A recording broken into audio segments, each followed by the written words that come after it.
A lot of people who adopt dogs out of shelters worry, I don't know what I'm getting. I don't know this history, the dog's background, and they're worried about that, if they're going to have a dog that's problematic. Does every dog need training? I think that every dog can benefit from training, and it doesn't matter the age. I just adopted a dog a couple years ago that was a 10-year-old Pomeranian and had never had training in his life, and he was an obedient star, did a bunch of videos with me, and he just amazed people. And that's such a fallacy that, you know, old dogs can't learn new tricks, because they absolutely can, and they thrive. And it's just opening up a whole new world to those dogs, where all of a sudden, wow, I can actually control what happens to me. And by using positive reinforcement training, where you're giving them rewards for things that they want. So sometimes doing just pieces of kibble that they'd normally be eating anyways, and doing something as simple as a sit can really change their life, because you add in that predictability.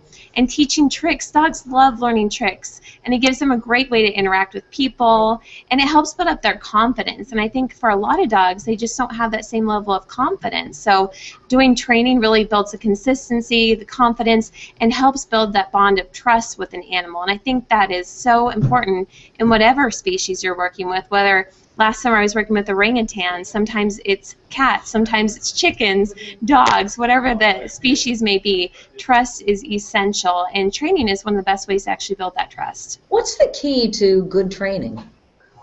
What I believe is the key to good training is, first of all, figuring out what is motivating to that animal. And there are lots of different training methods out there, but what I passionately believe in is trying to find a way to motivate the animal in a way that they want to work with you, so it's not by force. So I call it force-free training and fear-free training. So rather than trying to intimidate or cause fear in the dog, I want them to build a relationship with me where they want to do what I ask them to do, because it's fun and it's rewarding, and it's not always treats. So I think there's a misconception that you're always bribing the pet, but in fact what you're doing is giving them life rewards. So much like I have a 4-year-old daughter named Reagan, and with her it's building that good behavior through praise or through that positive reinforcement of life rewards. The dog gets to, they do a sit for you, or they do a shake, and oh boy, we get to go outside, or we get to if they heel with you, then they get to go out on a long walk with you, and so they get to go out on that loose leash. And so finding all these life rewards that they're going to get anyways, and it's really building that form of communication with them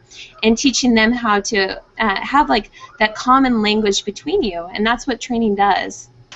Do you believe in crate training, using I think crates are great, and actually that's something I definitely believe in, because I train a lot in the veterinary hospital and help vets in that situation on making it less stressful, because we all know trips to the vet can be very stressful for pets. And so one of the aspects that's actually really stressful about the veterinary visit is, first of all, the car ride, and a lot of times being in the crate in that situation when they never see the crate and all of a sudden, oh no, here comes the crate. Or they're being treated in the veterinary hospital and they have to have that time in the crated area. So if the dog is already comfortable and relaxed, it's going to make that a lot less stressful for them. And like for my 2 pugs, it's just like their den area, and it's exciting to go in there. They love it, and it's their little retreat and their hideaway. So it's a place that they like to go. I have a question here from Phyllis W. on Facebook. How do people get their pets to speak and high five? I can barely get my pup to sit, come, and stay. Oh my gosh, well those are really fun, and actually I bet you anything your dog already does speak. You just have to put it on cue. So what I like to do is think of a time that the dog already barks, and 99.5% of dogs already bark at the doorbell or if someone knocks on the door. So what you can do is give your dog a little bit of a setup. So first of all, say the word that you want to use. So I've taught my dogs just by saying speak. So you say the word speak, wait 1 or 2 seconds, and then just knock on the door behind you, and your dog is going to erupt in a chorus of barking and ruff, ruff, ruff, ruff, ruff. And, oh, what a good dog. You're such a good dog. And they'll look at you like, oh my gosh, she always yells at me for that. What's going on?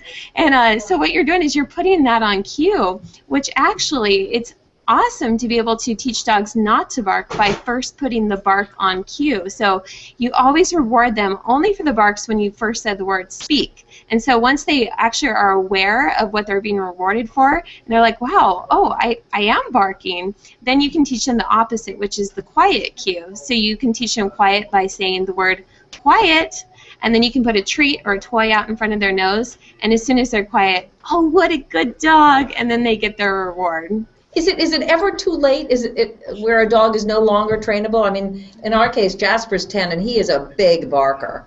And we tried to control it, but he barks all the time. And I'm sure, I really believe it's up to the guardian to lead the way. But is it possible that sometimes a dog isn't trainable? You know, so whatever the dog is cognitively aware and able to do, and it sounds like Jasper has been doing really well today with doing the treadmill and interacting with dogs, so I bet that he definitely would love to learn. And it's trying to figure out, why is he barking in the first place? And sometimes there is an anxiety component to it, so they may be anxious barking, or the watchdog barking, where they hear different noises and they're barking. And so it's really figuring out the root cause. But I would absolutely love to be able to help you with Jasper, because I know that he would love to learn how to not bark and be rewarded for that, and we can try and figure out what's going on for him. Okay, that's a deal. That is okay, I love it. I think my husband especially would love that. One last question, and then I'll move on. Mikkel, what should go into, this is from Amy via Facebook, what should go into the decision-making process for a child's first pet, right age or breed?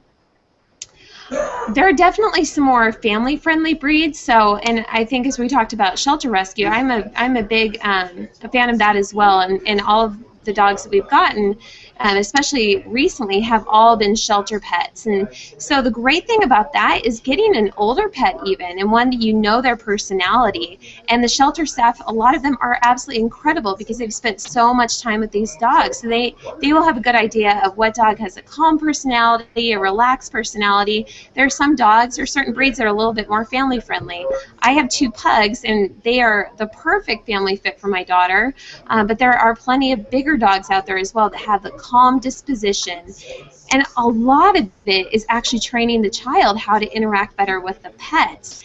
And that's something that I am really passionate about, is teaching how to interact better with pets. Because if you look online, you'll find a lot of photos that are labeled cute photo, but the child is riding on top of the dog, or is grabbing the dog's jaw and pulling it, or looking at the teeth. And I just think, oh no, as a trainer and seeing the dog's body language, it makes me so nervous, because most of those dogs are doing just very subtle body language that's saying that they are feeling uncomfortable. But it's hard because a lot of times when it goes unnoticed for so long, then it escalates over time and can lead to a bite. So it's really teaching how to read dog body language and always supervising every interaction with the child. But I've trained thousands of dogs in children homes and have had great success. And dogs can learn to love children if it's a consistent and positive interaction that's supervised.